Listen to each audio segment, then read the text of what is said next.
We're talking Stone Cold Steve Austin, specifically 1996. So here we Well, go. like we're talking about 96 right now. Like the whole point of this is we're gonna speak about the King's Road, and everybody know what King's Road is. What we're trying to apply it to here is his road to the championship, his road to superstardom, which obviously starts in 96 and revolves around, the feud with Bret Hart. And we'll get to 97 and eventually 98, but right now we're going to talk about what started it all, obviously, Yeah. the King of the Ring. Well, let's start even a little bit further back.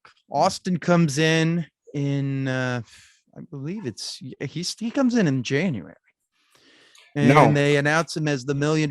He comes in with a hit. actually, he came in 95, right? At the Really? very tail end of 95. His first match was actually against Matt Hardy, December 18th in a house show. The ringmaster defeats Matt Hardy in a 5-minute match.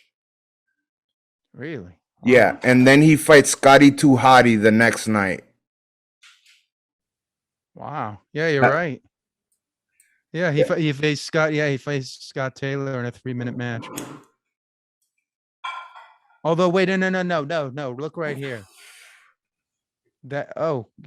Okay, yeah. WWF Monday Night Raw 140. Oh, yeah, because they were a taped show. I forgot yeah. about that. It doesn't air till hmm January, but yeah, they taped it on They in used to '95. tape like I think what is it, like 2 weeks of shows or Yeah, something like that. and then he was on Superstars with Scott Taylor, and then hmm he's in the Royal Rumble. He did okay. I mean, but let's talk a little bit about the look that he presented. He had the if you've ever listened to Austin talk about it, he based that original look off of Pulp Fiction, Butch, the character played by Bruce Willis. hmm That's why he's still got the hair there. Problem is, it he looks kind of out of place there. So he's got at first he has like dark green tights, hmm and he's doing this promo like, put your hand on the television set and feel me through the teeth and like that. Well, That's not well, here's Austin. the thing. He doesn't know who he is. No, Who's it the doesn't. ringmaster? What's a ringmaster? He's No, the it isn't. master But of the ring. all they needed to do was watch what he was doing in ECW, and you had a real good idea of like how to present him. It just shows how out of touch, once again, the WWF was at that time. Uh, So he comes in, he does a little bit stuff with DiBiase.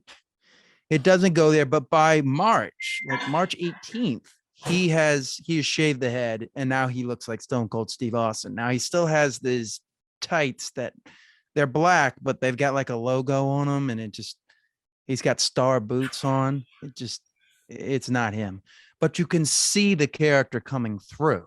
Yeah, Um, you what know what the look that we know of Stone Cold. He says he got it inspired from Natural Born Killers and Woody Yeah, Harrelson's character. So again, movies and inspiration. Um, and you can see that even as we go through '96, if you have that in the back of your mind, you've seen that movie, you can see that character there. Like you can see a lot of the Woody Harrelson character from Natural Born Killers bleeding through.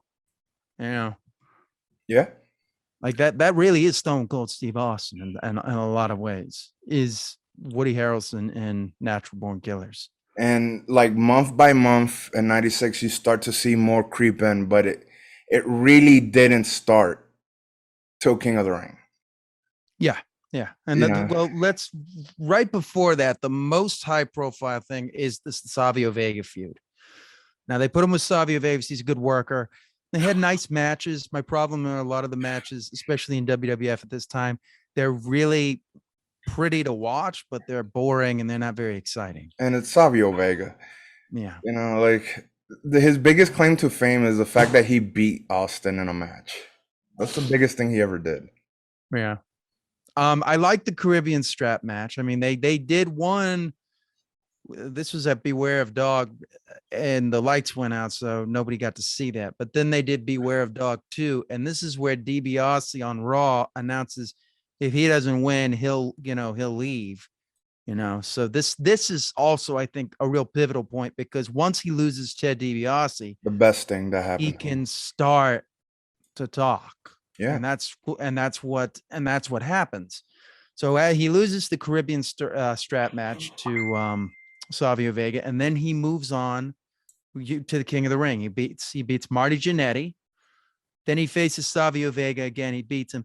Now at this point, I believe it is a Superstars match. He starts introducing the Stone Cold Stunner. Now at this time, the Stone Cold Stunner was just it looked very much like a neck breaker. It didn't have. It kind of looked. It kind of looks like the Jeff Hardy Twist of Fate, because he would turn the guy's neck and then drop him. A couple months later, he would then, instead of twisting him, he would just do a whippersnapper, and he did that a lot, where he would try to kind of catch you out of nowhere in some finishes. But I really feel that it's once he gets the kick in, because when he kicks him, he jumps. And I feel that's what that snap when he jumps and hits him. I think that's what made the Stunner the best, in my opinion, the best finisher of all time. Yeah, the snap, the kick, and the snap, and you can actually see him doing that. He hasn't added the kick to the Stunner, but you could see him doing that kick. Yeah. So you could see like he just kind of had to accidentally stumble upon it. The first actual showing of the Stunner is June 8th, 1996, against a guy named Jason Arndt.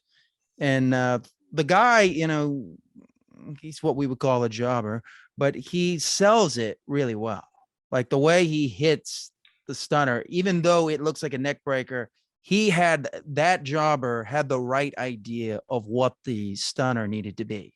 Yeah. And then he cuts a promo on with Jim Ross, and you can see Stone Cold kind of bleeding through. He says whipped his butt. He doesn't say ass. He doesn't say ass till King of the Ring, because he knows he can't be cut off. Yeah. He knows he's live. So then he beats Savio Vega, and then we are off to the King of the Ring, where he faces Mark Romero. He beats Mark Romero, and then he faces Jake the Snake. And Jake the Snake is doing this biblical gimmick. And before he did this promo where he's talking about, flipping through the Bible or whatever. And apparently Austin gets busted open in the match in the lip. So he had to get he had to get stitches like immediately so he could come and finish. And honestly, I like that. I think that also added a little bit to the mystique of Austin. He had the busted lip. They kept mentioning it in the match. Yeah. And Michael Hayes told him what Jake Roberts had said. So as he's out there doing the match with Jake Roberts, it's basically just, kind of a squash match, because they had Vader already lay him out. So he basically just finishing him off, stuns him 1, 2, 3. We get to the thing, and that's where the Stone Cold character comes out. To me, this is right there. Talk about this moment. To me, everybody always talks about the Austin 316 promo. It's one of the most iconic promos in wrestling history. But people feel that, like, it's a narrative, right? The WWE narrative, that he said this promo and immediately became a megastar overnight. And this is what this show is about. It should have been, but no, they didn't do it. No, and we talk about what happens right after the promo, but the promo itself is different than everything you saw on WWF in 96. You got to understand context and the landscape of WWF at the time. Everybody has a occupational gimmick.